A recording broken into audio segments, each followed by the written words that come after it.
licenciatura en Ciencias de la Información en la Universidad Autónoma del Estado de Hidalgo.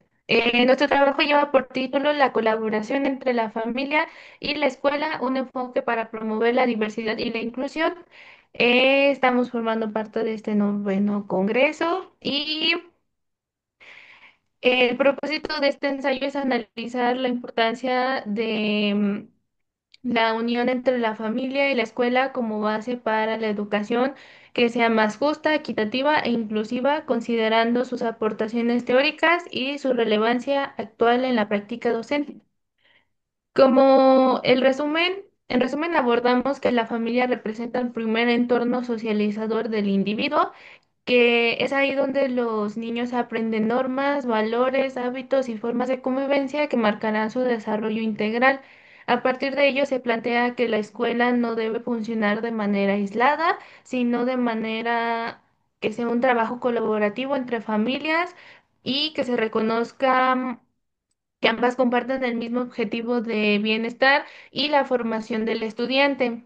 El texto también va a señalar cómo la percepción sobre la escuela ha cambiado a lo largo del tiempo y cómo la inclusión educativa solo es posible cuando existe comunicación y colaboración mutua entre ambas partes.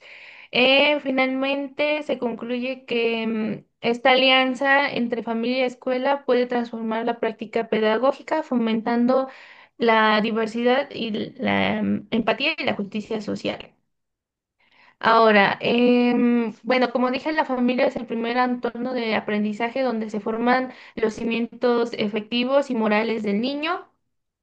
En este espacio se desarrollan habilidades básicas de comunicación, autonomía, y convivencia que más tarde se fortalecen en la escuela. Por ello se considera que la educación comienza en casa y se complementa con la escuela.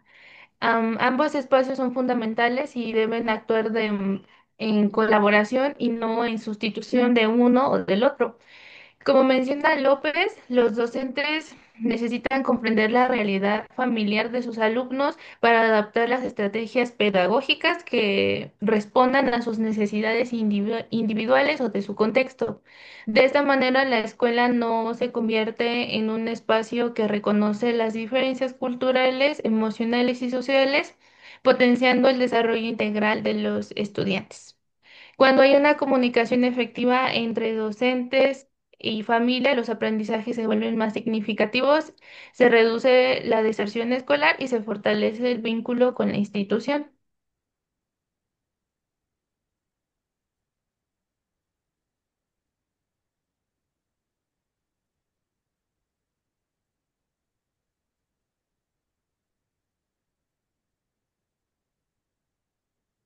Em, bueno, tenemos aquí la parte de, de la evolución histórica de, bueno, los problemas en la relación de la familia y escuela. Bueno, es que mi compañera está teniendo problemas con su audio, entonces, bueno, voy a explicarlo y cuando ella se integre, pues está, pues que ella le siga. La relación entre la familia y la escuela se vuelve tensa o distante, ya sea por diferencias de valores o desconocimiento mutuo o falta de canales de comunicación que estén como que más abiertos. También está la reproducción de desigualdades en el entorno escolar. Las prácticas escolares pueden producir formas en un cierto racismo biológico y epistémico que se manifiesten en la falta de reconocimiento de los saberes familiares o comunitarios. También está la carencia de preparación docente para la diversidad. La formación inicial de los docentes suele centrarse en contenidos académicos y dejan de lado la interculturalidad y el trabajo colaborativo con las familias, lo cual esto dificulta que ellos tengan un cierto conocimiento acerca de cómo abordar temas de diversidad. Em, la desigualdad en la desigualdad en la valoración de los saberes En muchos contextos, los conocimientos escolares se consideran superiores a los comunitarios o familiares, lo que genera una asimetría en la relación educativa. Después nos vamos con las propuestas. Nosotras elaboramos algunas propuestas que creemos que pueden funcionar y que a partir de este análisis ponemos cuatro estrategias principales para fortalecer la colaboración entre la familia y la escuela. Primero, adoptar un enfoque educativo intercultural donde se valoren los saberes locales, las lenguas originarias, las tradiciones familiares dentro del aula. Segunda, fomentar la participación activa de las familias, ajá, de las familias no solo en reuniones o eventos, sino en planeación de proyectos, tutorías y actividades escolares. La tercera es promover la inclusión de estudiantes con diversidad funcional, asegurando que las familias participen en la creación de planes personalizados y estrategias de apoyo. Y la cuarta es fortalecer la formación docente para la diversidad, incorporando la comunicación intercultural, el trabajo colaborativo y la gestión de conflictos como competencias básicas, a estas como competencias básicas. Estas propuestas buscan construir una comunidad educativa participativa, empática y justa, donde cada actor sea reconocido y escuchado. Aquí están nuestras referencias. Y en conclusión, la relación entre la familia y escuela es el núcleo de una educación verdaderamente inclusiva. Cuando ambas se reconocen como aliadas, se generan entornos donde el estudiante aprende desde la comprensión y la diversidad. La inclusión no depende solo de leyes o programas, sino de las relaciones humanas basadas en respeto, empatía y colaboración. Como futuros docentes, creemos que nuestro papel es construir puentes entre los hogares y las aulas para que la educación sea un espacio donde todas las voces cuenten. Muchas gracias. Mi compañera tuvo bastantes problemas de audio, entonces no pudo em, como participar tanto. Muy bien, perfecto. Pues muchísimas gracias a Evelyn y a Metzi, pues a ponencia que además está muy actual, vinculado con los postulados de la nueva escuela mexicana, ¿no? En donde nos piden de que estemos vinculando justamente la escuela, la enseñanza con la familia y con la comunidad en este eje transversal de la interculturalidad. Entonces, muchas gracias y pasaríamos con Dulce, Ariadna y Areli. Sí, buenos días. Ay, acá. Espérate. ¿Dónde?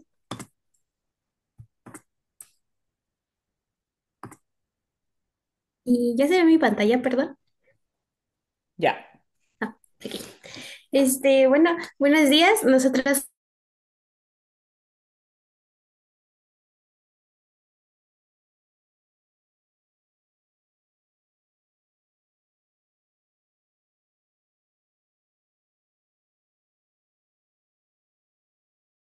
mensaje promoviendo la equidad y el respeto a las diferencias.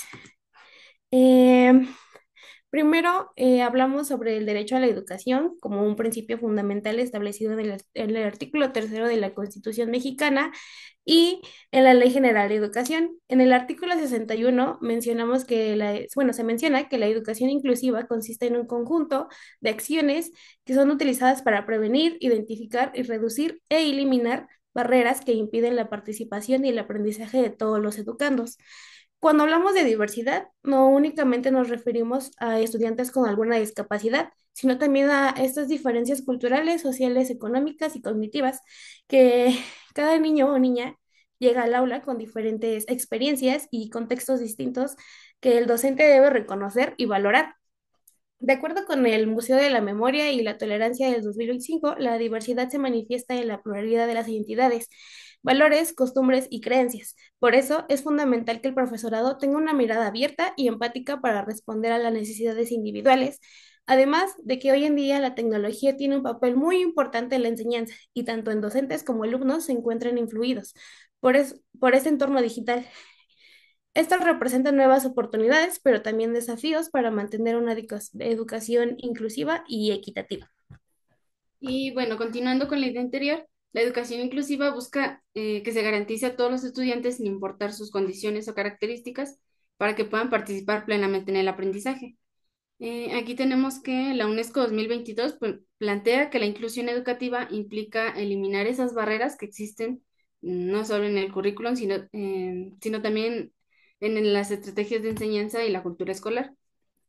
Y pues este reto es el principal, ya que los docentes implica diseñar estrategias que respondan a la diversidad y pues también implica adaptar actividades, materiales y los métodos para que se consideren las diferencias individuales.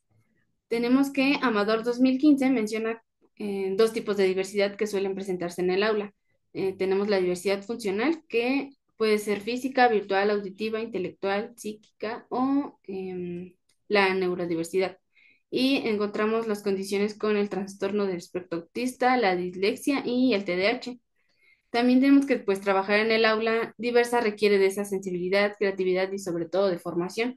Sin embargo, los docentes muchas veces no están, em, muchas veces enfrentan esos obstáculos estructurales, como aquí nos menciona Gutiérrez y Fernández 2020, que algunos de los problemas más comunes son la falta de formación específica, la escasez de la infraestructura adecuada, como podrían ser las rampas o los accesos, la incorporación de alumnos sin diagnóstico o apoyos suficientes. Y a esto se suma la carga administrativa y emocional que muchas veces pues enfrentan los docentes, lo que puede generar esa frustración o inseguridad. Y en la investigación de Cintas 2016 se observó que varios profesores expresan no sentirse preparados para entender a los estudiantes con discapacidad o con necesidades especiales. Por eso, pues es necesario que las instituciones educativas ofrezcan ese acompañamiento constante, la capacitación y los recursos que puedan ayudar a los profesores a realizar pues su labor más em, con eficacia y equidad. Y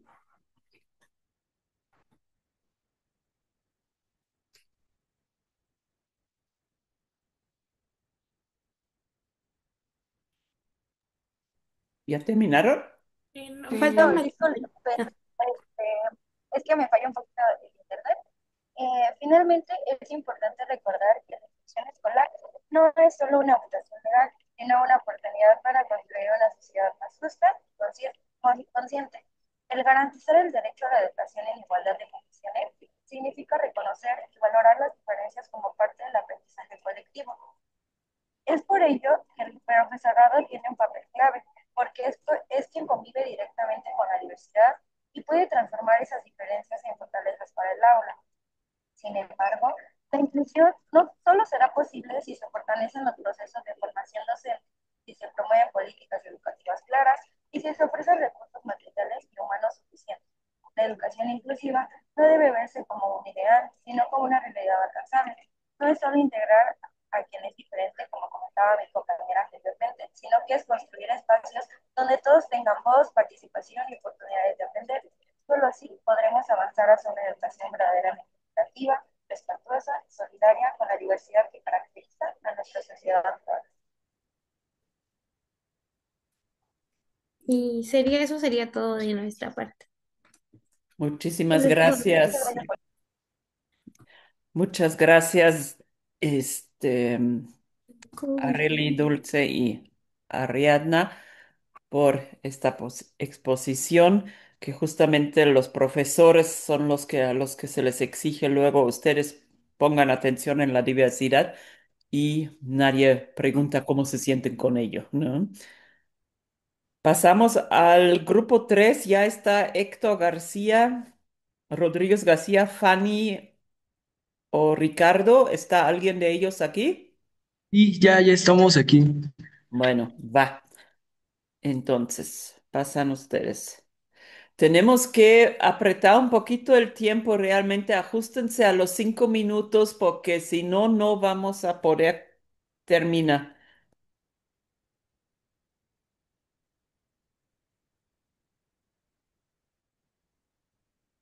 Cuando usted nos indique, Ya damos se ve. inicio. Sí, ok. Bueno, nosotros somos Héctor Rodríguez, bueno, Ricardo Yafet, Fanny Laureano y Héctor Rodríguez, y vamos a hablar de la educación como antecedente cultural de las civilizaciones prehispánicas. Bueno, para empezar con nuestro resumen de manera rápida, para ahorrar un poco el tiempo, la educación en las civilizaciones prehispánicas de Mesoamérica fue un componente esencial para la consolidación de estructuras sociales, religiosas y políticas. Más allá de la simple transmisión de conocimientos, representa un proceso formativo integral que responde a las necesidades culturales y espirituales de cada pueblo. En el antiplano, los chamanes y magos ejercían una influencia educativa mediante saberes astronómicos y religiosos, vinculando el aprendizaje con el orden cósmico. Los olmecas, por su parte, establecieron una casta sacerdotal y militar que monopolizaba el conocimiento, promoviendo una educación religiosa y bélica. Esto transformó la organización tribal en un protestado. La cultura maya, por ejemplo, concebían de alguna forma como un cambio hacia la realización espiritual y solidaridad comunitaria. La formación de individuos se orientaba por cumplir su misión divina mediante el trabajo colaborativo y perfección moral. En el contraste, los nahuas desarrollaron un sistema educativo formado con instrucciones diferenciadas por clase social y género. Bueno, ya para pasar por la parte introductoria, mi compañero Héctor tiene la voz. Ok, vamos a rápidamente exponer algunas culturas, las que dan inicio a la parte prehispánica en México, a la época prehispánica, y vamos a hablar un poquito de sus características educativas de cada uno, ya que la educación nos permite comprender cómo es que se desarrolló la cultura de cada una de estas culturas, valga la redundancia. Empezando por el altiplano. En el altiplano, la educación estaba ligada al sacerdocio, chamanes, magos que transmitían conocimientos astronómicos, calendáricos y de estructura con fuerte influencia religiosa. ¿A qué vamos con ellos? La educación era meramente religiosa. Ahora con la parte olmeca era la casta sacerdotal con dominio de astronomía, matemáticas y escritura, y había una educación militar para formar guerreros, caciques que ejercían autoridad educativa. Aquí la educación empieza a tomar una parte más de contenidos, dejando un poquito la religión, pero claro, nunca eliminándola. Posteriormente vamos con los mayas, ahí la educación fue profundamente religiosa, regresamos a ello, y esta que buscaba que existiese un hombre que pudiera perfeccionarse espiritualmente, buscaba que este hombre tuviera el matrimonio y la paternidad, ya que esto era parte de su proceso educativo. Y finalmente tenemos a la cultura náhuatl, esta es de la que más información se tiene hoy en día. Esta educación era diferenciada por la clase y el género. Teníamos diferentes tipos de escuela que ahorita vamos a hablar con un poquito más de profundidad. Y bueno, lo que diferencia, lo que sucede es que la cultura náhuatl compartía la misma lengua y por eso es de quien se tiene registro de mayores de información respecto tanto a la cultura y el ámbito educativo. Eh, para las instituciones educativas náhuatl vamos a encontrar cuatro. El Tepochcali, que era para los hijos de los plebeyos. El enfoque era militar, eran ofrendas, autosacrificios y trabajo comunitario. Luego tenemos el Calmecac, que era para los hijos de los nobles. Su formación era religiosa y era una disciplina extrema. Estudio de códices y libros sagrados. Algo que es muy interesante y que Sí, equipo 5, yo creo que pasamos ahorita con la siguiente exposición y después ustedes, mientras tanto, se organizan un poquito, ¿no? Para esto, ¿ok? No, equipo 4. Va entonces ahorita Amira, Graciela, Amira Merecigo y Rosa Elena y yo. Sí, hola, muy buenos días. Con el gusto de compartir, Belén me va a apoyar por ahí. Vamos a hablar de la interculturalidad y los recursos didácticos, porque es una clave para la enseñanza universitaria pertinente y diversa. Y en ese sentido, en lo que pone en la presentación, porque lo que me importan son los videos muy sencillos, muy cortitos, es compartirles que la universidad fomenta la formación integral mediante actividades de extensión, vinculación y difusión. Y en el marco de la nueva escuela mexicana se promueven valores cívicos, éticos y ciudadanos. Y se destaca la actividad de cultura, tradición y docencia en la que los alumnos elaboran el altar de Día de Muertos, ¿no? En ese sentido, el objetivo es desarrollar competencias interculturales en los estudiantes mediante la elaboración de este altar con materiales reciclados y no comestibles. El propósito es fomentar el respeto a la diversidad cultural, la sostenibilidad y la práctica docente significativa. En el desarrollo del proyecto es que cada noviembre se realiza dentro de las dos asignaturas, en lo particular en México Multicultural, en la licenciatura en Trabajo Social, y como ya es un clásico en la elaboración de materiales didácticos en nuestra licenciatura en Ciencias de la Educación. Aquí los alumnos investigan el significado de cada elemento y lo presentan, y se realiza un altar donde se combinan los elementos culturales, lingüísticos y ecológicos, y se promueve el trabajo colaborativo, la reflexión y el aprendizaje activo. En este sentido, el impacto es que se fortalece la formación integral y profesional, y se promueve el pensamiento crítico, la creatividad y la conciencia. Y lo que queremos es generar una identidad cultural y un compromiso social. Por ello, incrementamos el reconocimiento de nuestra universidad en lo local, en lo nacional y en lo internacional. ¿Cómo vamos, Belén, en la cuestión de tener los No videitos? avanza el PowerPoint. ¿No avanza? Ah, ok. Entonces, en este sentido, los fundamentos teóricos que queremos compartir son estas tres conceptos torales, que es la interculturalidad, visto como un intercambio equitativo entre culturas con Walsh, la competencia intercultural, que es esta capacidad de comprender, valorar y comunicarse efectivamente entre las culturas, y competencias específicas, que es la aceptación de perspectivas culturales diversas, el aprecio de la propia cultura y de los demás, y el conocimiento de textos culturales. En conclusión, las actividades interculturales como el altar fortalecen la formación profesional y científica, favorecen la vinculación universidad-sociedad y contribuye al desarrollo de la educación con calidad, equidad y pertinencia cultural. La universidad busca la internacionalización y las certificaciones, como en días pasados en meses pasados que otorgaron el GRANA, para hacer para visibilizar las competencias interculturales. Y en ese sentido, pues en el video, si es que no sé, ahí lo podemos identificar como en el 2023, a lo mejor algunos compañeros que nos están acompañando, pues están recordando cómo estas competencias interculturales se hermanan, ¿no? Porque miren, todos los semestres participan colocando pues el acerrín o cuestiones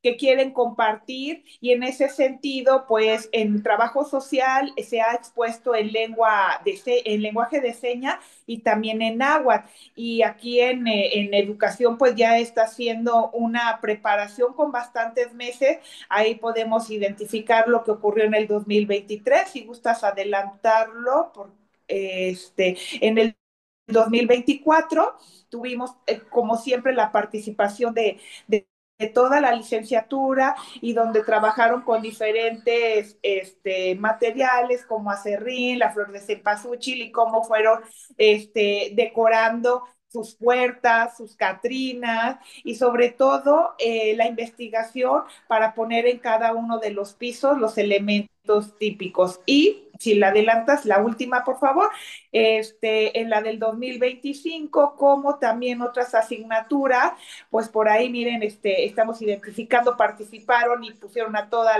la planta académica de educación, en, colaborando y participando también con sus puertas, y sobre todo en la cuestión del altar con la optativa de elaboración de materiales didácticos. ¿Es cuánto? No sé si me ajusté a los 5 minutos. Sí, justamente 5 minutos. Muchísimas gracias. Gracias, Ah, gracias. mira, y eso, esto es un ejemplo, ¿no? Y vinculando el concepto de la interculturalidad con las competencias y cómo se fomenta en educación superior. Muchísimas gracias. ¿Estará listo ahora sí el equipo 4 para su presentación? Ahora sí parece que ya. Adelante entonces, Rita. Ya está. Que no sale la cámara. ¿Qué tal? Muy buenos días. Comenzamos con nuestro tema, la escuela como espacio para la diversidad. cómo transformar el aula en un entorno inclusivo. Mi equipo está conformado por Rita, Mariana y su servidora Hilary.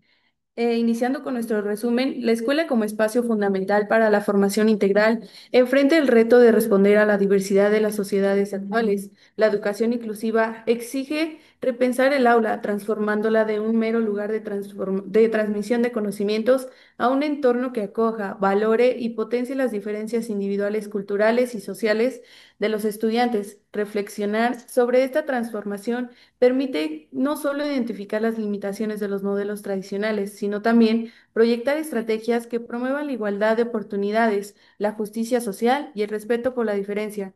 Esta ponencia analiza los retos y posibilidades para que las instituciones educativas se consoliden como espacios donde la diversidad sea vista como una riqueza que favorezca el aprendizaje y la convivencia. Bueno, como pueden ver en nuestro esquema introductorio, esta ponencia se estructura a partir de 5 puntos clave para cimentar nuestro análisis. Comenzamos reconociendo que la escuela es, por excelencia, el lugar para la formación integral. Sin embargo, se enfrenta al desafío de responder a de responder a la diversidad que define a nuestras sociedades contemporáneas. Este desafío nos obliga a situar nuestro eje central, que es la educación inclusiva. Más que solo transmitir conocimientos, debemos repensar el aula para que se convierta en un entorno que acoja, valore y potencie cada diferencia individual, cultural y social de nuestros estudiantes. Para lograr esa transformación nos apoyamos de teorías sólidas. Por un lado, la pedagogía crítica, que ve a la escuela como un agente de transformación social que debe derribar barreras de exclusión. Por otro lado, enfoques como el diseño universal para el aprendizaje nos recuerdan la necesidad de crear experiencias de enseñanza flexibles que respeten los distintos ritmos y estilos de aprendizaje. Reflexionar sobre esto tiene grandes implicaciones. Nos permite no solo reconocer las limitaciones de los modelos tradicionales, sino también proyectar estrategias que promuevan igualdad de oportunidades, la justicia social y el respeto genuino por la diferencia. Finalmente, nuestro gran desafío institucional es claro. Tenemos que consolidar a las escuelas como espacios para la diversidad, donde sea vista no como un obstáculo, sino como una verdadera riqueza que favorece el aprendizaje y la convivencia. Con estos 5 puntos esperamos enmarcar la necesidad de acción y las estrategias que exploraremos a continuación. Ahora, ¿por qué es importante convertir el espacio educativo en un auténtico espacio para la diversidad? Bueno, de acuerdo con nuestro autor Luis Nasco 2018, las experiencias que se construyen en el espacio físico crean un significado y la diversidad como fortaleza educativa reconoce a cada estudiante como único, con necesidades, habilidades y ritmos de aprendizajes propios. El objetivo de todo esto es que el sistema se adapte al alumno y no que el alumno se ajuste al molde del sistema. Para esto, el rol del docente debe de ser inclusivo, debe de ser flexible, con una actitud proactiva, adaptación pedagógica y también... ay, un momento. Y ahora, en la escuela inclusiva, los beneficios, pues aparte del mejoramiento académico y formación de ciudadanos, también se van a cultivar habilidades emocionales, como la empatía, la tolerancia y una solidaridad para la sociedad. Hay desafíos como la escasez de recursos, la sobrecarga de trabajo para el docente y va a haber una resistencia al cambio. Pero pues tenemos estrategias claves que en estas no solamente es la responsabilidad exclusiva del docente, sino que requiere un compromiso colectivo y sistemático. Y bueno, en conclusión, para que la diversidad sea integrada y celebrada, esta se va a convertir en un motor que impulsa a la escuela para que cumpla su misión esencial, la cual es la construcción de una sociedad más justa, más equitativa y plenamente integrada.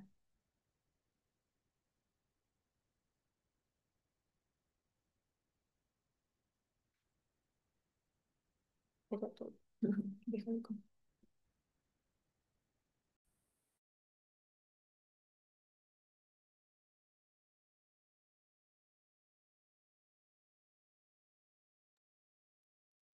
Muchas gracias a ustedes, por esa presentación en donde otra vez se subraya esa importancia, ¿no? De la diversidad en la escuela. Pasamos con la presentación número 6, periódico de historia de la educación.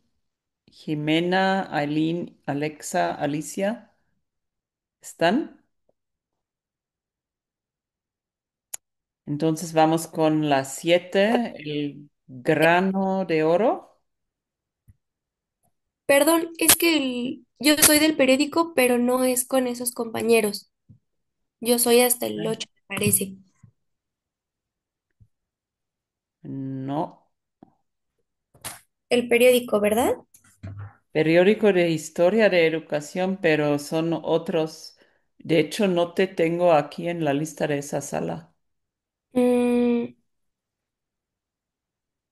no, ya entendí. Es que creí haber escuchado mi nombre, perdón. ¿no? No, pero sí ¿No, estoy. no estarás en la sala 2? No, sí estoy aquí. Soy del 8 con Alan Nazaret y Fernando Méndez. Ah, ya, ok. Sí, disculpe. Entonces, el grano de oro, sembrando conocimiento, Román, Stephanie, Josué, ¿sí Aquí están? estamos. Sí, sí.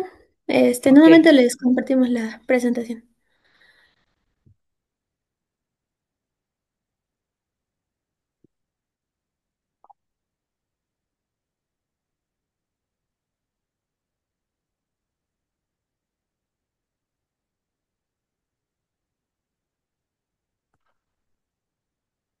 ¿Sí van a compartir?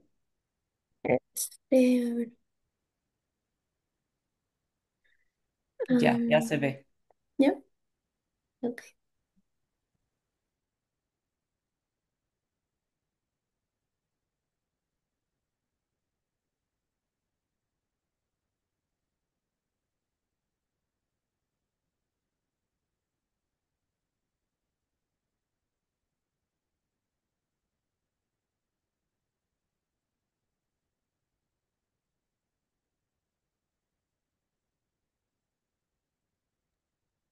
Disculpen si se ve.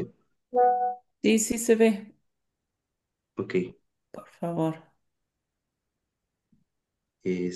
Buenos días. Pues en primer lugar agradecemos este espacio, esta ponencia. Nuestro tema es el grano de oro, sembrando conocimiento y cosechando memoria.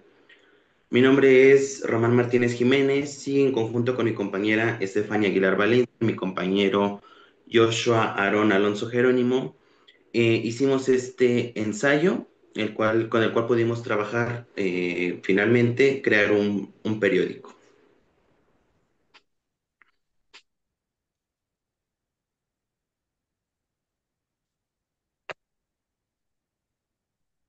Mi compañera Fanny, ¿Puedes pasar no la sé, diapositiva? Porfis? ¿ya pasó? Sí. Me parece que ya pasó. Bueno, como primer punto, eh,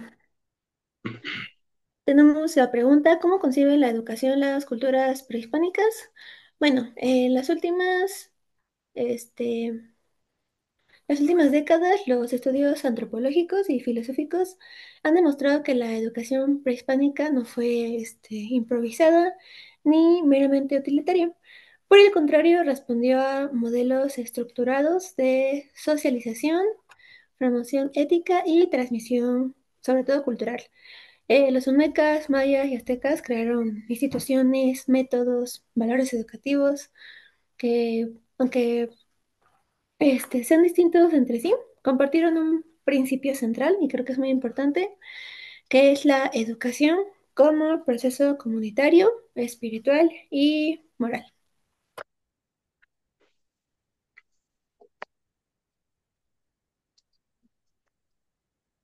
Bueno, pues buenos días. Vamos a iniciar con las poblaciones humanas que habitaron en México hace más de 30.000 años. Ok, pues como tal, su educación fue práctica, colectiva, y basada en la observación y la imitación. Como tal, el aprendizaje surgía a partir de la experiencia, como con diferentes actividades como la caza, la recolección, sobrevivir, cooperar y transmitir oralmente el conocimiento en el entorno. Y aunque como tal no existían escuelas, digamos, formales, aquí encontramos las primeras semillas educativas mesoamericanas, como por ejemplo la vida comunal, y la transmisión cultural intergeneracional. Pasando a la educación olmeca, pues bueno, con los olmecas la educación adquiere una dimensión simbólica y religiosa, ya que aquí los sacerdotes fungían como custodios del saber, promoviendo valores como respeto a lo sagrado, la unidad comunitaria, la relación armónica con la naturaleza. Aquí el aprendizaje se realizaba a través de mitos y rituales, reforzando la idea de que educar era formar espiritualmente y socialmente al individuo para su plantel dentro del cosmos. Se trata del origen de una educación que concibe al ser humano no solo como un agente social, sino como un agente espiritual.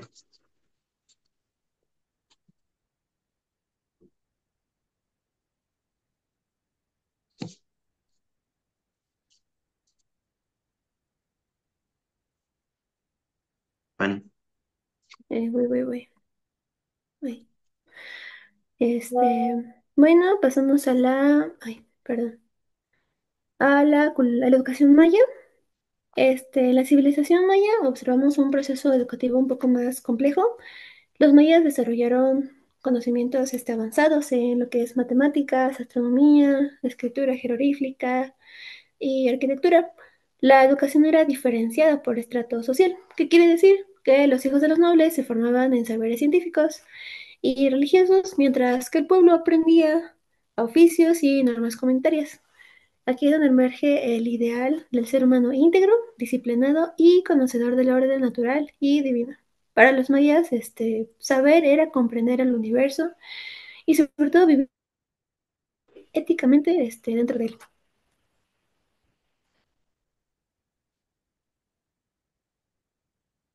Les queda un minuto. Sí. Y bueno, ya para acabar, vamos con que llegamos con los aztecas o mayas, quienes como tal, formalizaron la educación a través del Calmecac y el Tepozcal. El Calmecac, formaba la élite en religión, política y mando militar, mientras que el Tepozcali instruía a los jóvenes del pueblo en disciplina, trabajo y guerra.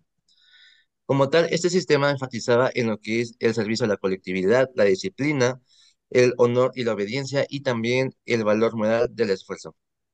Y bueno, el modelo educativo de los aztecas constituye el primer sistema escolar estructurado en el territorio mexicano. Pues bueno, no sé si se vean los QR. eh, Me está fallando un poco mi compu, pero bueno. Sí, sí se ¿Ves ve. los QR? ¿Sí se ve? Sí, sí. Eh, Ahí está el ensayo y nuestro periódico y pues bueno, agradecemos su atención y pues bueno, espero les haya gustado. Muchas gracias. Muchas gracias a ustedes. También como la otra presentación nos acerca a las culturas prehispánicas en la educación.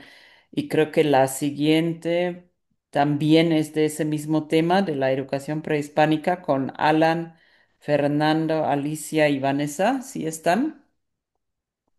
Sí, voy a compartir mi pantalla.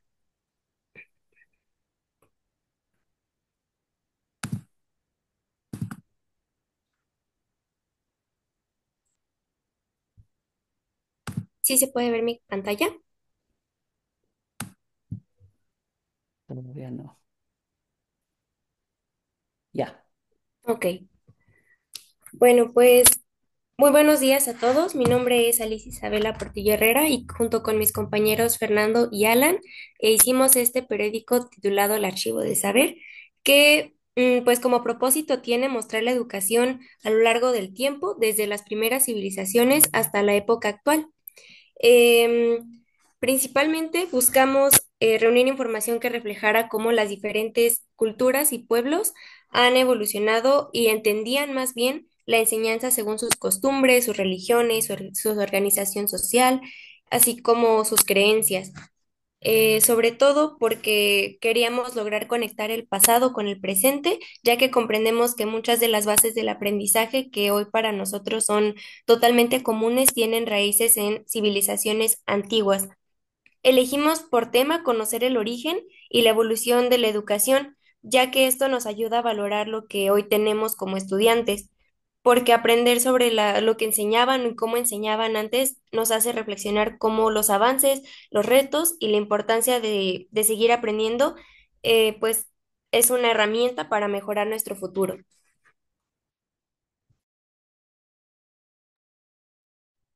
Sí, bueno, como les comentamos, el periódico tiene un propósito de divulgación científica y de divulgación de conocimientos. En él podemos ver pues varias secciones de los temas tratados, de cómo las culturas usualmente clarificaban temas y los explicaban, quiénes eran los que se les asignaba para dar clases, podremos decirlo así. También tenemos secciones como fuera un periódico en particular, artículos, temas de política. Está desarrollado así el periódico para darnos a entender una perspectiva de un estilo de proyección en el cual nosotros estamos interpretando la historia a través de la información de un periódico. Bueno, como ya comentamos, en cada una se analiza cómo la educación formaba parte de su vida, de su cultura, de su sociedad y de su religión, destacando obviamente la importancia en la formación de las primeras sociedades educadoras. Y pues también consideramos que este proyecto permite comprender un poco más la educación como un proceso que une un pasado y un presente, y sobre todo que pues nosotros tengamos una forma de dar a entender y conocer cómo era la educación en momentos pasados.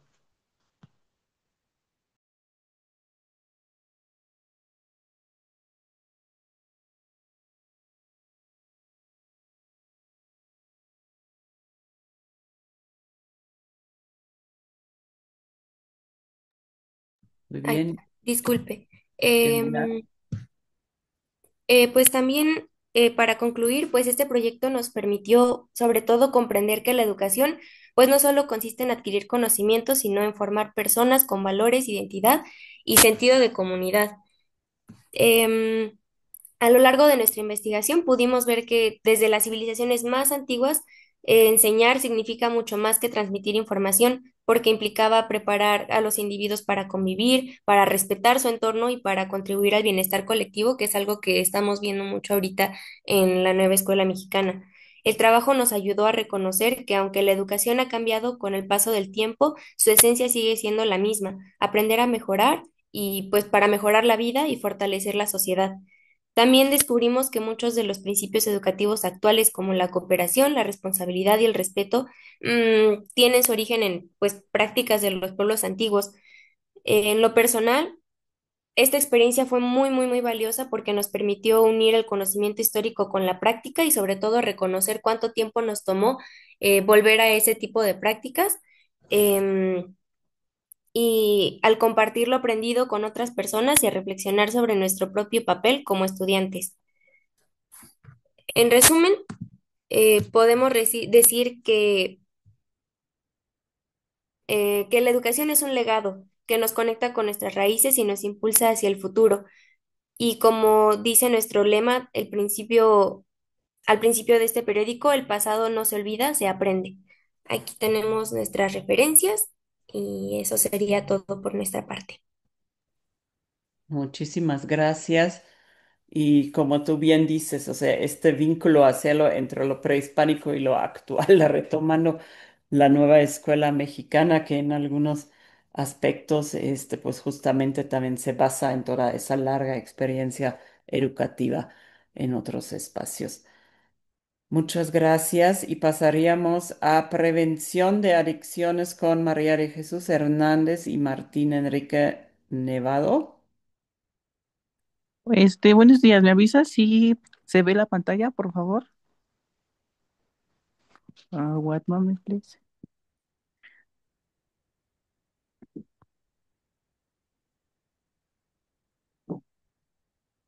Se está compartiendo pantalla. Y ya, de un ¿Ya? celular, ¿no? Sí, Ok, ya está. ok. Entonces, iniciamos con identificación de factores protectores y de riesgo.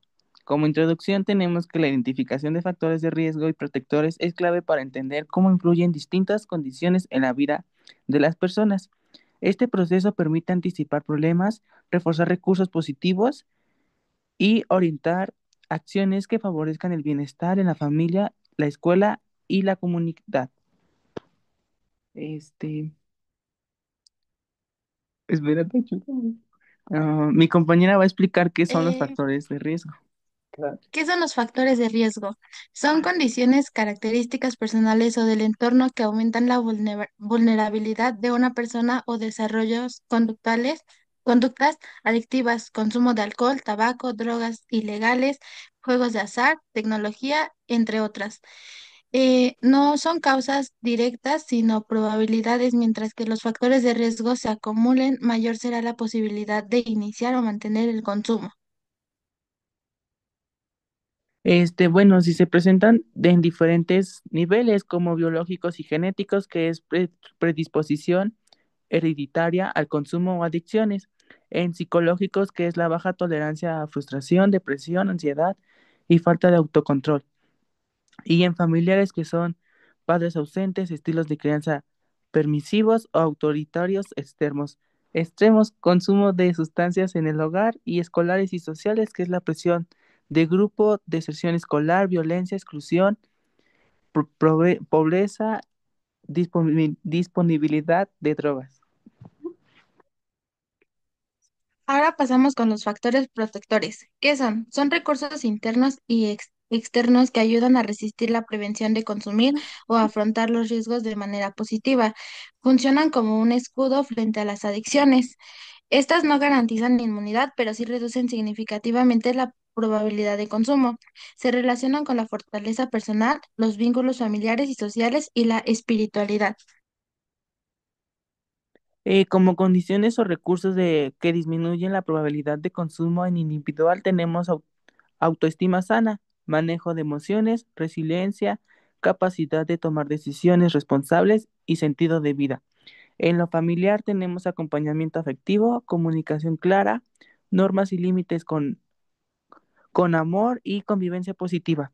Y en el rango, bueno, en el escolar tenemos pertenencia al grupo, apoyo docente, espacios recreativos y culturales. Y en la social tenemos acceso a actividades culturales o deportivas, amistades saludables, redes de apoyo, entornos seguros. La importancia de la identificación.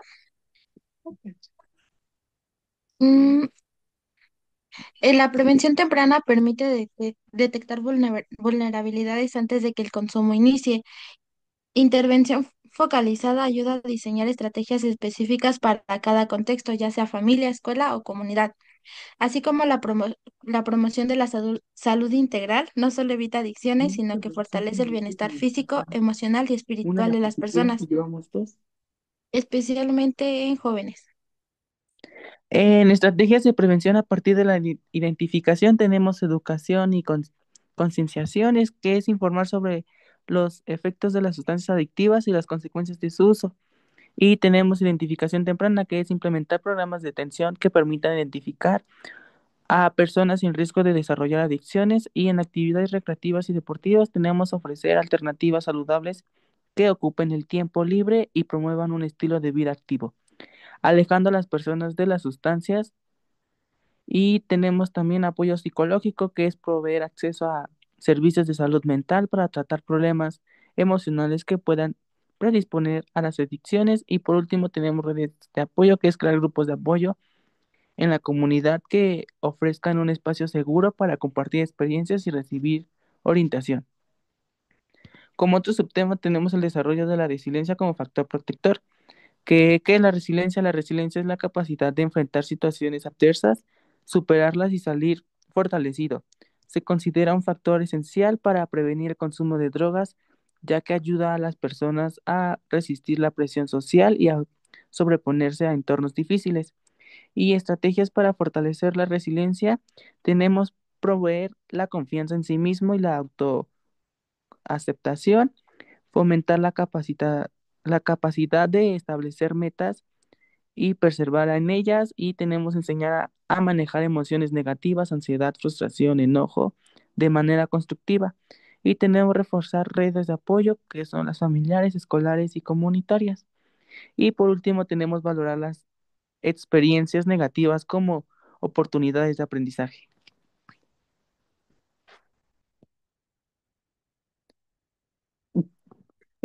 ¿Por qué Eh, ¿Por qué la resiliencia protege contra las adicciones?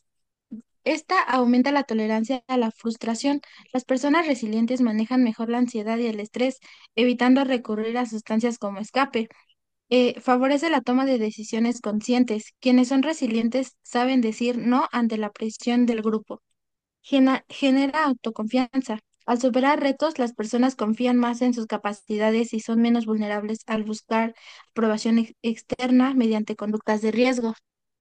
Y rápido, como estrategias prácticas para desarrollar resiliencia en jóvenes, tenemos talleres de inteligencia emocional, actividades que fortalecen la cooperación y solidaridad, voluntario, proyectos y comunitarios, y tenemos práctica de reportes y artes que fortalezcan disciplina, creatividad y autoestima. Tenemos programas escolares de prevención donde se trabaje la asertividad y la toma de decisiones y acompañamiento psicológico o tutorías en caso de vulnerabilidad. Y como conclusión tenemos la resiliencia es un factor protector clave frente a las adicciones, pues ayuda a enfrentar dificultades sin recurrir a sustancias y fortalecer la capacidad de tomar decisiones saludables y mantener un proyecto de vida positivo. La resiliencia no solo previene las adicciones, sino que impulsa a las personas a encontrar en las dificultades una oportunidad para crecer y elegir caminos más saludables. Ay, eso sería todo. Muchísimas gracias. Pues este es un tema un poquito distinto a todo lo anterior, pero pues ciertamente un tema muy interesante y actual para los estudios sociales y culturales en educación. Em, Ligado a eso, el impacto psicopedagógico del uso de vapeadores en jóvenes de Gustavo y Carol están ahí. La siguiente exposición.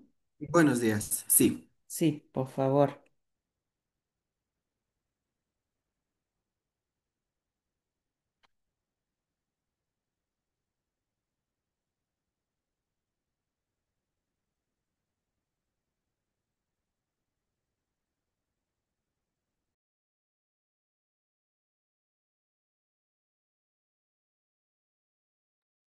Bien, pues nuestro trabajo está titulado El impacto psicopedagógico del uso de vapeadores en jóvenes, que es una reflexión teórica desde los estudios socioculturales.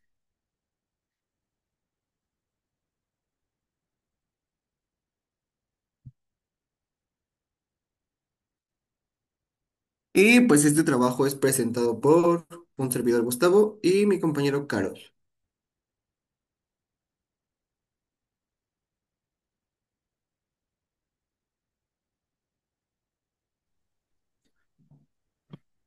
Buenos días.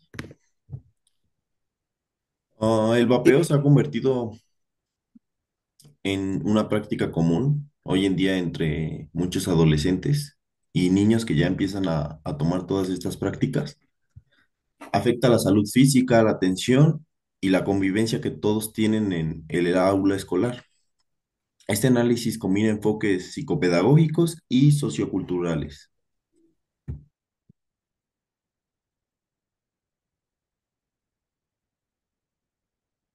Bueno, tengo un problema con la presentación, espero proyectarla pronto. Nuestro objetivo de este estudio es analizar los efectos que tiene el vapeador, el uso del vapeo en el aprendizaje, pero sobre todo en la convivencia escolar. Queremos con este análisis comprender los factores sociales que influyen en su adopción y proponer estrategias educativas de prevención. Tiene otros efectos como en la atención y la concentración de todos nosotros y de los alumnos que consumen todas estas sustancias, como por ejemplo la nicotina altera funciones cognitivas, que podría ser en la memoria y en la atención que tenemos al tomar las clases. A corto plazo genera como un estado de alerta, pero a largo plazo provoca distracción. Las consecuencias, como ya antes lo mencionaba, es el bajo rendimiento y las dificultades de enfoque. Bueno, vamos a pasar a la influencia en la motivación y en los hábitos de estudio como repercusiones. Si tenemos una baja percepción de riesgo, vamos a dar un igual a la normalización del vapeo. Posteriormente tenemos la disminución de la responsabilidad y el compromiso social, es decir, hablamos de presión social. Por presión social, dejamos de cumplir ciertas actividades. El vapeo actúa como un distractor o un escape del estrés, erróneamente.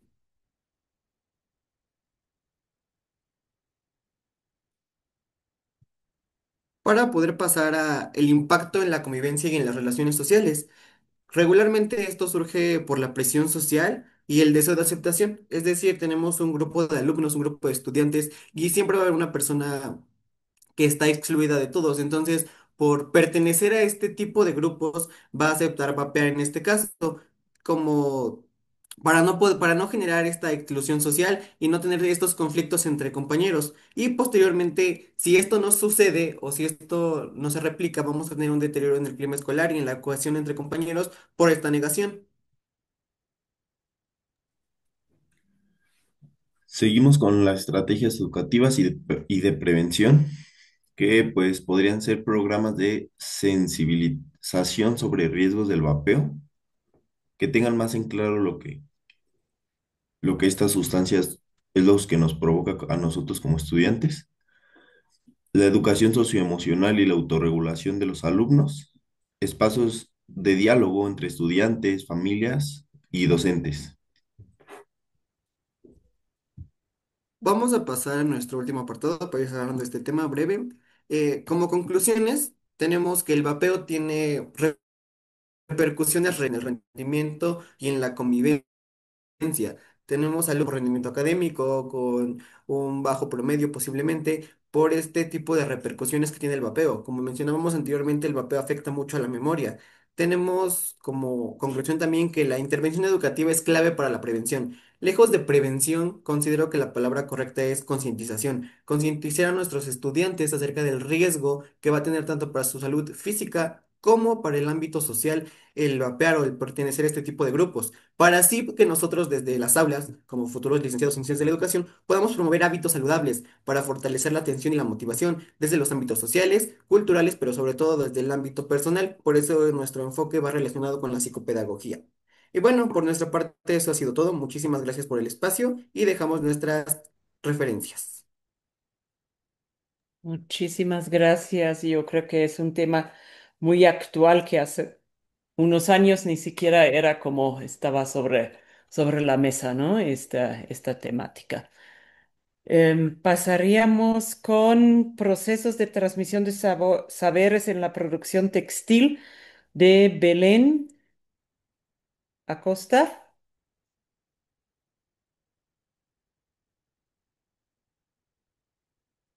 Sí, Adelante, Belén. gracias, doctor. Permítanme presentarla. Sí, se logra ver, ¿verdad? Bueno, el día de hoy les voy a presentar un poquito respecto a mi proyecto, que son los procesos de transmisión de saberes en la producción textil, un estudio de bordadoras y bordadores de la zona Otomí-Tepehua. Aquí logramos tener un objetivo general donde identificamos cómo las prácticas tradicionales y contemporáneas en la enseñanza, aprendizaje, producción y comercialización de textiles artesanales han contribuido a la preservación del desarrollo económico de la actividad textil de la zona.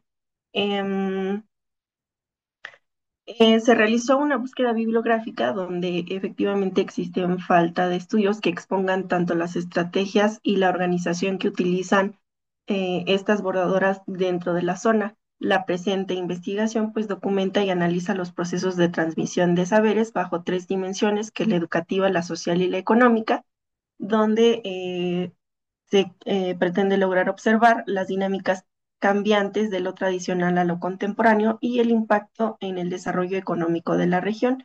Esto bajo la teoría de Bourdieu, donde analizamos el campo textil artesanal, donde existen diferentes agentes activos, como son los intermediarios, los bordadores y las bordadoras, los dibujantes y los diseñadores de prendas, sin dejar de lado que existen fuerzas externas que condicionan las disputas entre los agentes. Cada una de las posiciones que se encuentran, que ocupan, perdón, los actores dentro del campo, van de acuerdo a los capitales que estos poseen, ya sea un capital social, un capital económico, un capital cultural o un capital em, simbólico.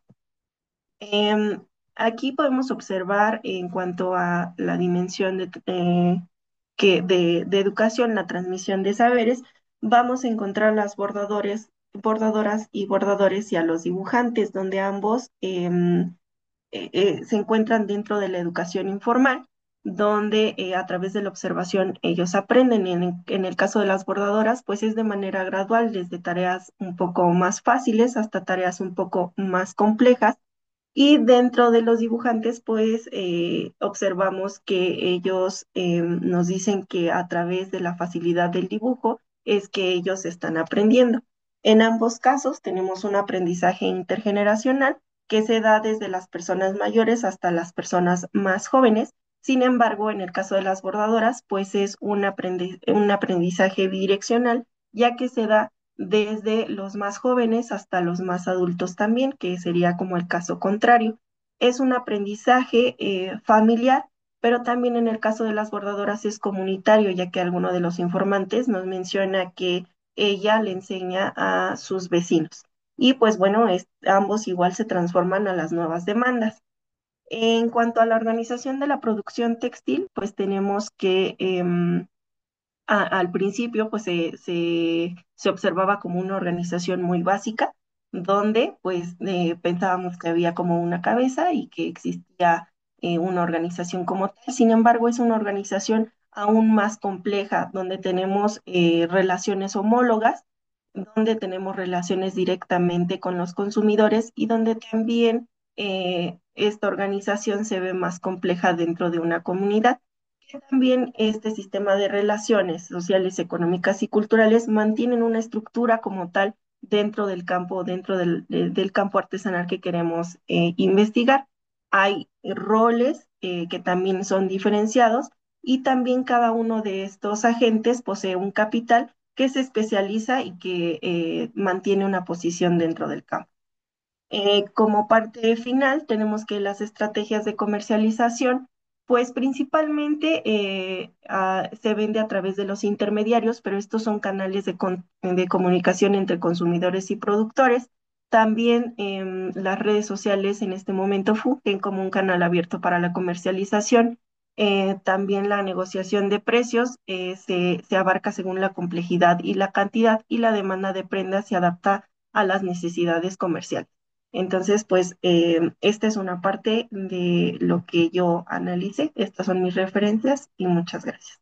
No sé si sí abarqué bien. Muchísimas gracias, Belén. Ese es un tema otra vez muy diferente a todo lo anterior que hemos escuchado y yo creo que de mucha importancia también, ¿no? Porque son esos procesos de organización y de educación al interior de las comunidades indígenas, ¿no? Sí. Muchas gracias, doctora. Gracias.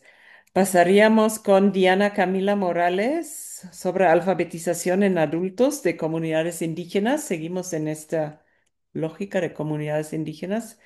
Sí, doctora. ¿Sí? ¿Estás ahí? Ok. Sí.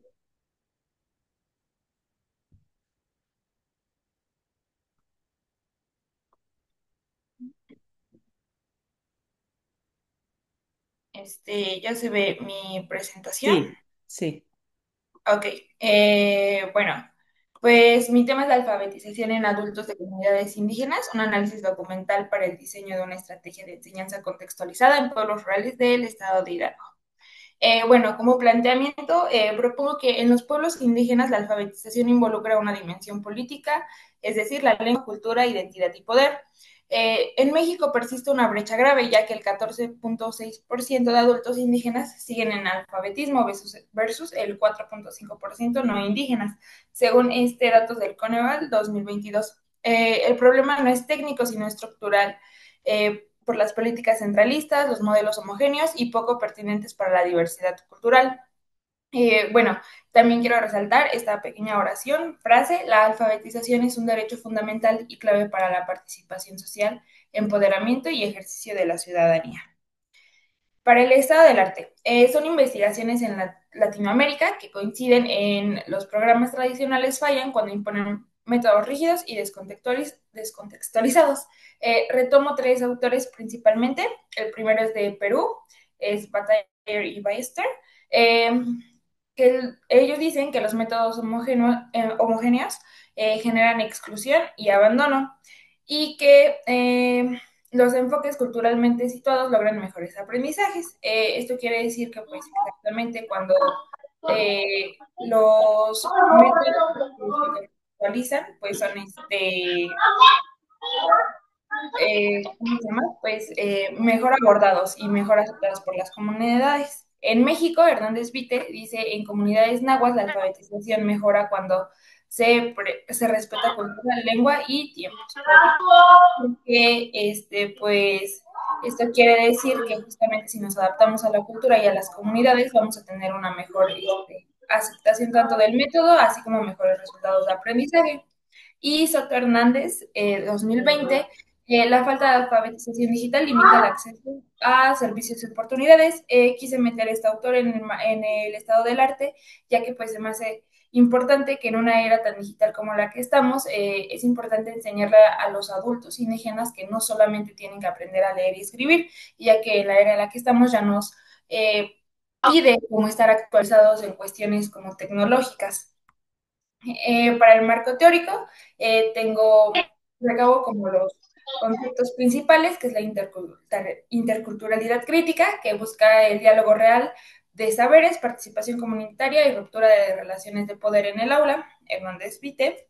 La andragogía, que es un término principal para enseñar la educación en adultos, ya que no es lo mismo enseñar a niños que a adultos. La educación como práctica social, cultural y política, y derechos y marco legal.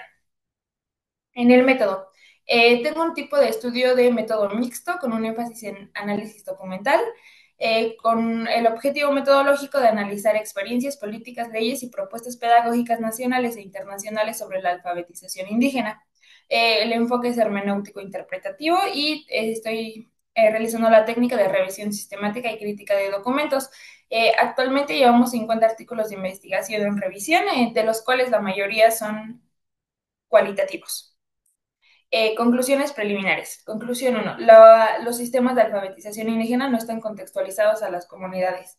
Muchos de los sistemas o métodos que se han pues puesto en práctica en estas comunidades están contextualizados a zonas urbanas y no rurales. Esto quiere decir que, pues bueno, no se acoplan como a los medios o materiales que tengan estas comunidades. La conclusión 2, la alfabetización de adultos en comunidades indígenas del estado de Hidalgo continúa enfrentando barreras estructurales y socioculturales. También nos enfrentamos a que a veces por las comunidades no está bien recibido y menos en adultos. La conclusión 3, los estudios muestran que la alfabetización en adultos indígenas no puede limitarse a la enseñanza de la lectura y escritura. Era lo que mencionaba hace un momento, que pues estamos en una era digital y es importante que también a los adultos indígenas se les enseñe esta nueva era para que puedan desempeñarse, ya que pues eh, si no se desempeñan en la sociedad no pueden tampoco como hacer valer sus derechos o cuestiones así, ya que son situaciones que hemos visto con anterioridad. Estas son mis referencias. Muchísimas gracias. Y un tema muy interesante, justamente pensando en las borradoras de la presentación anterior, las mujeres indígenas son las que más desventaja tienen, ¿no? En esos temas de alfabetización, porque por ser mujer indígena de repente están más todavía vulnerables, ¿no? En todos esos contextos. Vamos a pasar al siguiente tema, estimulación temprana para el desarrollo del pensamiento científico de Fernanda, Diana y... Sí, ¿están ustedes aquí? Sí, aquí estoy. ¿Me escucha? Sí. Ah, ok, muchas gracias. En un momento presento.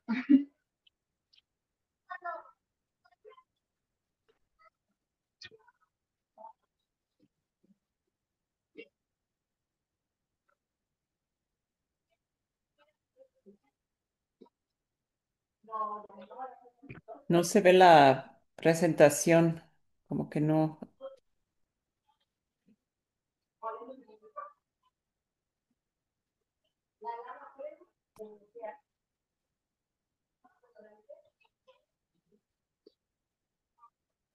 Ahí sí, ¿ya se ve?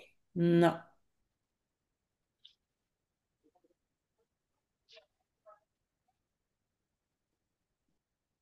O sea, está intentando, pero como que no logra.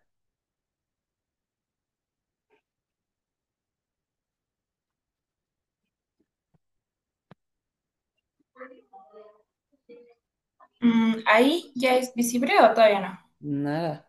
Bueno, yo no la veo. ¿Alguien más? Mm,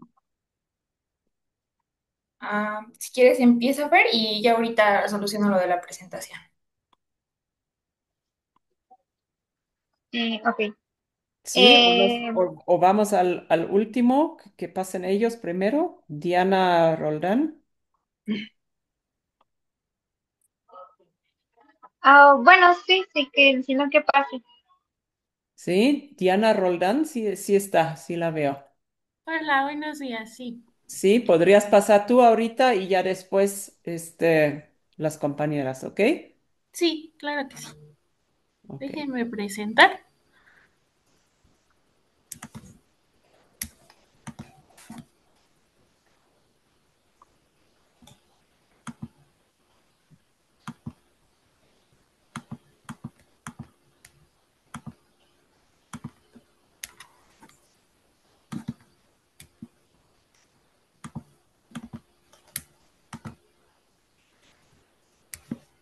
Creo que ya se ve, ¿verdad?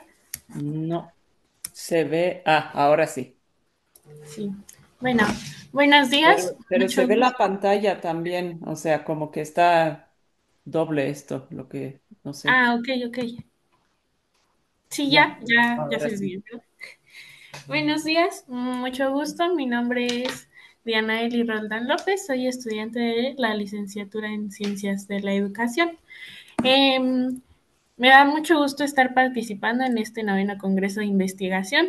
Para este congreso voy a estar presentando mi trabajo de investigación, que es un análisis documental de las carreras con mayor tasa de deserción en la educación superior en el estado de Hidalgo durante el periodo 2023-2025 para promover propuestas de intervención. Bueno, como planteamiento del problema es que he podido identificar que durante los últimos años Hidalgo ha enfrentado diversos desafíos, entre los cuales destaca la deserción estudiantil a nivel superior, y que a pesar de los esfuerzos de las instituciones por ampliar el acceso y mejorar los servicios educativos, muchos estudiantes deciden interrumpir sus estudios antes de poder concluir su carrera, lo que limita su desarrollo personal y profesional. Además, quisiera destacar que la deserción escolar no solo afecta al estudiante que abandona sus estudios, sino que también tiene repercusiones en su entorno familiar, en la institución educativa y en la sociedad en general, ya que cada joven que deja la universidad representa una oportunidad perdida para su desarrollo personal y profesional, como ya se los comentaba. Además que como un recurso humano que no se aprovecha para el beneficio colectivo. Eh, y como extra, podría destacar que las instituciones educativas destinan ciertos recursos para la formación de cada estudiante, por lo que el abandono implica una inversión no recuperada que podría haberse utilizado para fortalecer a otros estudiantes o a otros programas. Dentro de mi marco teórico, primero quisiera comenzar destacando qué es la deserción. Bueno, eh, de acuerdo con Tinto, la deserción es el proceso mediante el cual un estudiante interrumpe su trayectoria educativa, ya sea de forma temporal o definitiva, sin haber alcanzado los objetivos de formación previstos. A nivel nacional, la Secretaría de Educación Pública ha reportado que durante el ciclo escolar 2023-2024, la tasa de abandono escolar en la educación superior fue del 4.3% mayor a la del año 2022. Y según datos de la Comisión Estatal para la Planeación de la Educación Superior en Hidalgo, han podido identificar distintos factores que inciden en la deserción, entre los cuales destacan la indecisión académica, el bajo rendimiento, las dificultades económicas y las situaciones personales. Bueno, como método, el estudio se está llevando a cabo bajo un enfoque cualitativo y documental, en el que estoy utilizando fuentes como informes institucionales, estadísticas oficiales y estudios académicos, además de documentos de planeación educativa. He realizado una revisión de la literatura existente para identificar patrones y tendencias en la deserción escolar a nivel superior en el contexto hidalguense. Como resultado de un total de 46 artículos que analicé, eh, de 46 artículos con los que cuento, he analizado un total de 26 y he podido identificar que 18 de ellos son cualitativos y 8 son cuantitativos. Eh, lo que pude notar de estos artículos es que concuerdan en que la educación superior en México es un pilar fundamental para el desarrollo social, económico y cultural del país. Además de formar profesionales, contribuye a la consolidación de sociedades más equitativas y con mayores oportunidades de crecimiento personal. Eh, También aquí agregué 2 títulos que se me hicieron los más relevantes de los que he leído. El primero es Aspectos que inciden en la deserción universitaria. Y pues este título consideré que es importante, ya que dentro del artículo se analiza el problema de la deserción universitaria en América Latina y que cada vez más jóvenes que ingresan a la universidad, muchos están abandonando sus estudios, principalmente durante el primer año. Y además el texto señala que las causas más comunes son una mala elección de carrera, o por las malas prácticas docentes y por programas académicos que son poco motivadores o que resultan poco motivadores para los estudiantes. Perdón.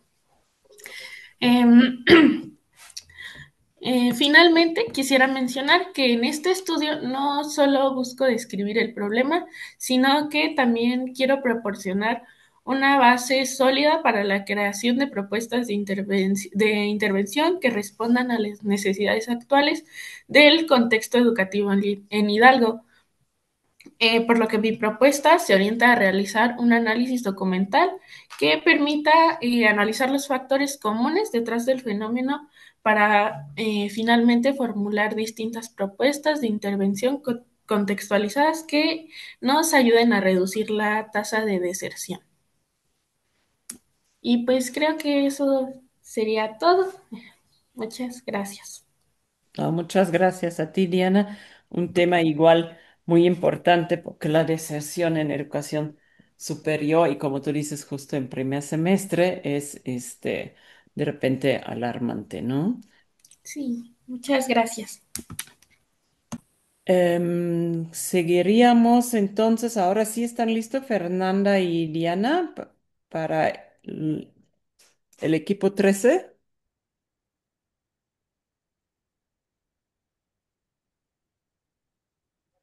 No sé Sí. si se logre ver la presentación.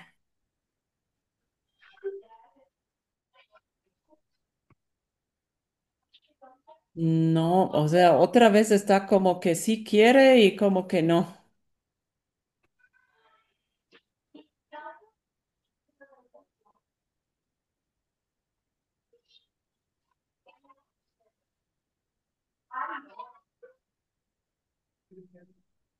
Yo creo que van a tener que exponer así sin presentación porque no logra conectarse esto.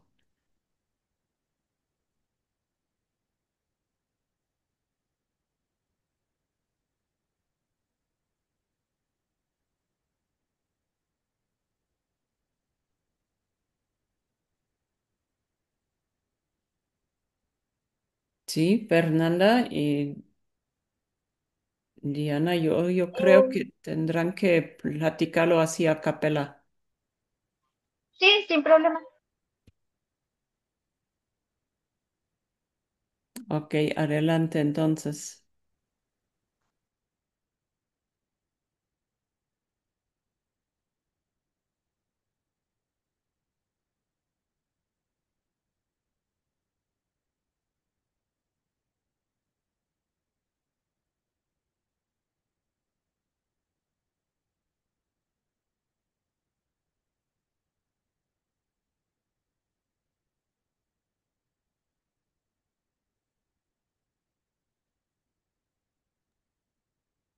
¿Pueden platicar nada más lo que es su tema, Diana y Fernanda, y los escuchamos? Sí, doctora. Bueno, el título de la presentación, bueno, de la investigación es estimulación temprana para el desarrollo del pensamiento científico en la primera infancia. Vamos a hablar sobre el planteamiento del problema, el marco teórico, el método y el resultado, que es el resultado del pilotaje.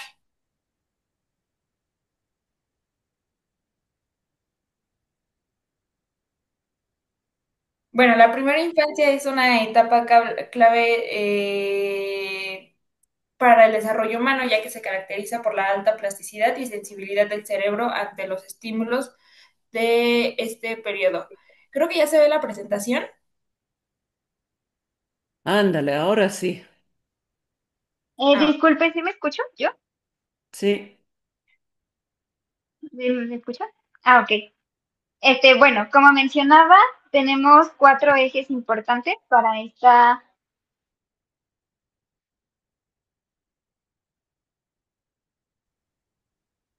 ajá,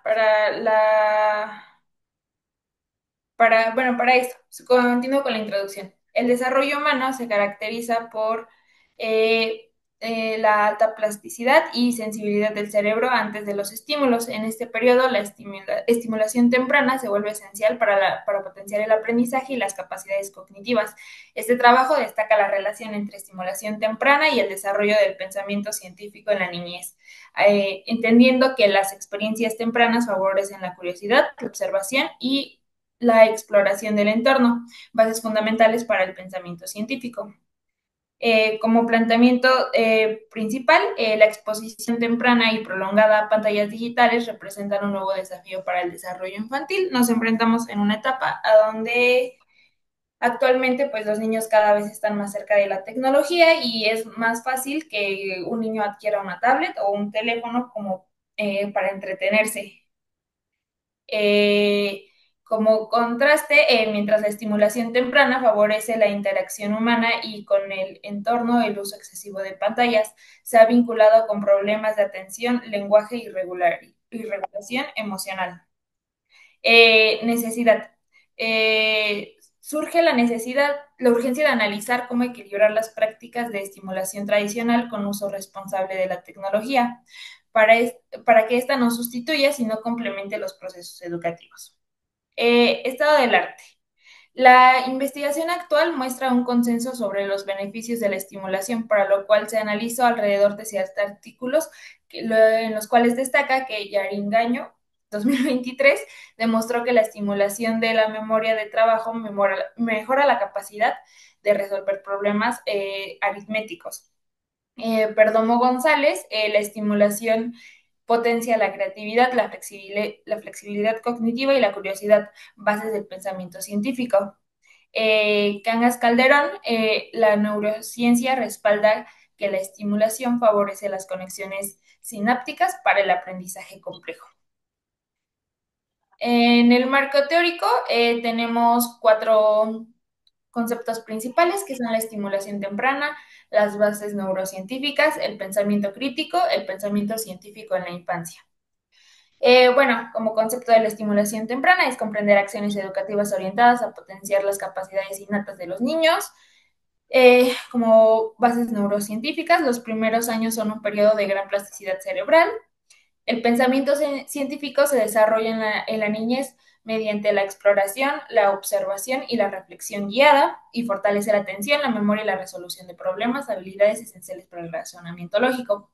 Y el pensamiento científico en la infancia, de acuerdo a Gallego 2008, sostiene que el pensamiento científico en la infancia se manifiesta mediante observar con atención, formular hipótesis, comprobar resultados y comprobar conclusiones con la realidad. El método que estamos llevando a cabo es cualitativo con un diseño fenomenológico. La muestra fue no probabilística por conveniencia. Estuvo conformada por 4 docentes que dan clases a segundo y tercer grado de preescolar en una institución privada de Hidalgo. Los instrumentos con una escala de evaluación basada en Cañas y Díaz 2018, no aplicada, adaptada al contexto, observar conductas como la curiosidad, la exploración, razonamiento lógico de los niños. El piloto de entrevista con 5 categorías de análisis, conceptos clave, percepción del tema, experiencias, rol docente y capacitación. Y bueno, pues esto sería todo de nuestra parte y esas son nuestras referencias. Muchísimas gracias por esa exposición y nos lleva a otro tema muy interesante y muy actual. Y qué bueno que se logró esa exposición. Yo creo que con eso, con esto termino todos los que tengo en la lista, pero me está diciendo Marcos Javier Barriga que también está aquí en nuestra sala y que gustaría exponer. Así que Marcos, por favor, para cerrar esta sesión, te doy la palabra. Muy bien, muchas gracias, profesora. Sí, aparezco en el listado, me llegó un poquito más tarde, pero sí que aparezco ya en el número 15. El título de la ponencia es concretamente Estudio de caso de un aula penitenciaria desde un enfoque socioeducativo. Y bueno, es un trabajo que se realiza con los profesores Alfonso Vázquez y con Domingo Hurtado Barroso, que son profesores de la Universidad de Extremadura, en España. Entonces, se realiza esta investigación en un contexto, pues, digamos, ligado a España. Sí se elabora previamente un estado del arte que es un poco global, porque, bueno, tiene mucha relación con lo que otras ponencias que hablan de educación de adultos, ya que atendemos a personas, bueno, adultas en estos casos, personas que están privadas de su libertad. Y esto se debe a que, bueno, yo inicio esta investigación, esta tarea, un programa de doctorado en la Universidad Nacional de Educación a Distancia y además, posteriormente, en el máster universitario de Ciencias Sociales en Cáceres, en la Universidad de Extremadura, realizo un trabajo en este sentido. Voy a compartir lo que tengo. Espero que, a ver si se ve correctamente. Bien,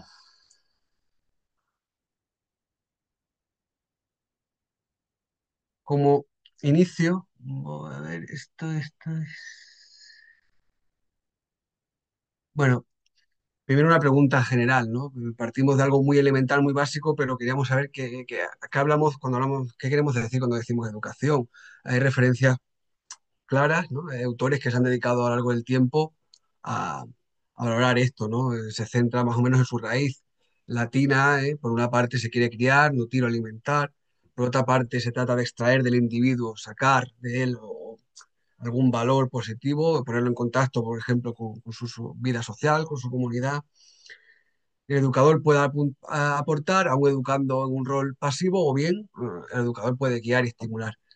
Más allá de esto, ¿no? Estas, digamos, aportaciones históricas que ligan la educación con la vida social, hemos de llegar digamos, la legalidad, a lo que nos dice la legislación penitenciaria, la Constitución española en este caso, que habla de la reinserción social y de la reeducación de las personas adultas que están privadas de libertad, y un poco a qué nos dicen, pero tenemos además, bueno, preceptos, mandatos internacionales, ¿no? Que se dedican a ver qué es lo que ocurre con la educación en los establecimientos penitenciarios. Y tenemos en un plano internacional a, bueno, pues las reglas mínimas para el tratamiento de reclusos de las Naciones Unidas, que son las llamadas reglas de Nelson Mandela. Tenemos principios básicos para el tratamiento de reclusos, etcétera, ¿no? La UNESCO también tiene una relevancia importante dentro de su instituto de aprendizaje a lo largo de la vida, y una serie de organismos y de actos, pues un poco que suponen hitos, ¿no? En este plano.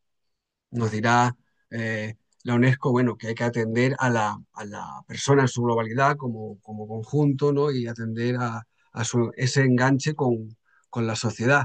Ahí entra en juego la educación social, era muy importante, ¿no? Y tratar de motivar en las personas pues esa motivación, esa autonomía, esa responsabilidad o esa agencia, ¿no? Es lo que se pretende. Por lo tanto, el trabajo se viene a desarrollar en la ciudad de Cáceres, en el centro penitenciario, donde se encuentra un aula de adultos. Espera un segundo, muestro.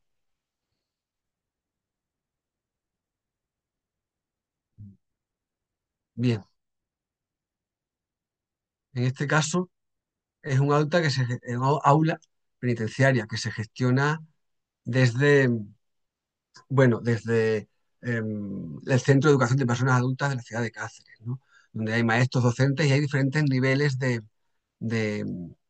digamos, de programas, distintos programas de aprendizaje a lo largo de la vida. Pues como se ha comentado, directamente un analfabetismo o un nivel que se dice de adquisición inicial de competencias básicas, otro ya de consolidación, un nivel más avanzado de consolidación de esas competencias básicas en los ámbitos de bien de cálculo matemático, de lectoescritura, en el ámbito social. Pero el dato es muy importante, ¿no? Lo que nos dice el Instituto Nacional de Estadística en España y los datos de la Secretaría General de Instituciones Penitenciarias es que personas adultas de la población general pues se encuentran en los niveles iniciales de educación, digamos, esos niveles de educación primaria o la primera fase de educación secundaria, son están en un 35%, ¿no? En unas personas entre 25 años a 60, 65, ¿no? En lo que es la población en general. Sin embargo, dentro de la población penitenciaria, en esa misma franja de edad y en esos mismos niveles educativos, pues nos vamos a un 80% más o menos, ¿no? 8 de cada 100 personas, ¿no? Indica una serie, más frecuencia de historias de abandono escolar temprano, y, en fin, de lo que es fracaso, ¿no? En las trayectorias y en los tránsitos por los sistemas educativos. Múltiples estudios internacionales, bueno, por ejemplo, en este caso, Manger y otros nos hablan de barreras, una serie de barreras que perciben los propios reclusos, ¿no? En determinadas investigaciones, pueden ser institucionales, pueden ser situacionales o disposicionales. En cualquier caso, para desarrollar todo este trabajo, bueno, nos ceñimos ya al contexto español, donde, bueno, se hablan de algunos modelos más o menos novedosos, como las UTES, que son unidades terapéuticas educativas. Se habla de módulos de respeto. Bueno, se se trata de fomentar un enfoque más educativo de la cárcel o de las prisiones. Más allá de todo ello, más allá de lo que concierne a investigación en ciencias sociales, pues, por ejemplo, Valverde promovía, ¿no? Jesús Valverde promovía una ciencia comprometida, es decir, un investigador social, un observador comprometido con su realidad, no alejado de las realidades, y, sino más bien pues, próximo a los objetivos, tratando de impactar y democratizar el saber y la promoción social. Principalmente se plantea una pregunta de investigación que es el papel de la escuela, qué beneficios reporta. Así es como denominan Marcos, en esta... perdóname, pero a las 11 empieza la clausura de cierre Muy y bien, te quedaría pues un esto, minuto para cerrar. Perdón. perdonad, simplemente salto todo el proceso, bueno, se desarrollan grupos focales con los diferentes aulas, los grupos de internos de las aulas, ¿vale? Un total de 90. Y de estos grupos focales, bueno, se graba, se solicita el permiso para hacer las grabaciones y se establece digamos, un guión para hacer esas entrevistas grupales, esas conversaciones. Una vez desarrollados, se llega al análisis digamos, de la información, del contenido, un programa para ello, para esta metodología cualitativa, y se infieren pues unas categorías principales que han salido, ¿no? Con valoración de la escuela, experiencias previas vitales, las educativas, expectativas que tienen, bueno, algunos condicionantes, algunos obstáculos que encuentran y surgen, bueno, pues de manera transversal, problemas que les llevan al delito, violencia de género, etcétera, ¿no? Papel de otras entidades. Todo ello, bueno, nos lleva a resultados. Estas transcripciones, bueno, pues son citas literales, ¿no? Que hay muchas, muy trabajadas y codificadas, ¿no? En estas categorías temáticas. Daría para analizar más, una a una. Y bueno, simplemente para concluir, como conclusión, o varias conclusiones, en general, decir que hay una valoración positiva del papel de esta aula penitenciaria, que, bueno, hay varios factores que influyen en el desarrollo del éxito educativo o no en estas personas y surgen, bueno, influyen pues entornos familiares, escolares previos o laborales de manera importante, ¿no? mm, Como participantes en educación superior, que también sería un programa de educación formal, de estudios superiores, en este caso estudios a distancia, ya a nivel de grados universitarios, bueno, pues pocos reclusos, ¿no? Eso coincide con la generalidad de los datos de las investigaciones ya realizadas en el estado del arte. Bueno, lo que se quiere es fomentar motivación y estrategia en el desarrollo de esta investigación en, bueno, en nuevos centros penitenciarios o en nuevas visitas y desarrollo de nuevos entrevistas o grupos Ok. focales. Esto sería todo. Muchas Perdóname, gracias. Marcos, que te tenemos que cortar ahorita, así porque ahora esos mismos enlaces de Zoom se utilizan para la siguiente conferencia que empieza justamente en un minuto. Muy bien. Pero te quiero decir, Marcos, que tenemos aquí un alumno en la maestría en Ciencias de la Educación. Si me pones rápido tu contacto ahí en el chat, aquí nuestro alumno ha estado investigando justamente también la educación en el centro penitenciario aquí en la ciudad, porque se me hace un tema interesante que no mucha gente trabaja, ¿no? Aquí está la directora de tesis, justamente la doctora Rosalena Durán, que está trabajando este tema con nuestro alumno Itzamna. Entonces, yo aquí le tomo foto Muy bien. a tu Le comparto contacto y, Fíjate que un enlace donde se resume un Itzamna, poquito también la investigación, esta página. ok. Tiene mucho que ver con la antropología y la sociología. Ya le tomé foto y tú nos encuentras en la página de la universidad por si te interesa. Yo te sugiero a lo mejor contactar a la doctora Rosa Elena Durán, que es la directora de tesis de Itzamna y a lo mejor ahí se podría vincular de alguna manera, ¿no? Porque es un tema, como digo, que poca gente investiga, así que sería interesante que ustedes dos se comuniquen, ¿no? Y en general, pues yo agradezco a todos de manera muy rápida para cerrar esta mesa. Hemos escuchado muchas intervenciones interesantes desde la interculturalidad, la diversidad, no solamente lo étnico, sino también otros temas, desde lo prehispánico, ahorita los centros penitenciarios, las adicciones, ejemplos de intervención, la vinculación con familia y comunidades y cómo este tema de los estudios sociales o de la interculturalidad, la diversidad es un reto, ¿no? No solamente para las escuelas en general, sino en particular para los docentes, ¿no? De estar trabajando en estos contextos. Entonces, les agradezco a todos su participación y perdónenme de haber sido así insistente de que 5 minutitos, pero la verdad está muy apretado el tiempo y tenemos que seguir entonces ahorita con el programa del Congreso y los invitamos a todos de conectarse a la conferencia de cierre del doctor Javier García sobre la integración de plataformas en entornos virtuales. Esto empieza en prácticamente ya ahorita y los veríamos ahí en esta conferencia. Muchas gracias y felicidades a todos ustedes. Hasta luego. Y Marcos, un gusto que te hayas Claro. conectado desde España. Gracias. Le pido un segundito, Sí, sí, para poder ver el correo de la doctora Rosalena. Gracias. Ya tengo, lo tengo. ¿ya? Ok, ahí están en contacto. Sale. Muchas gracias. Bye. Hasta luego. Bye, Lidia. Bye. Gracias. Hasta luego, gracias.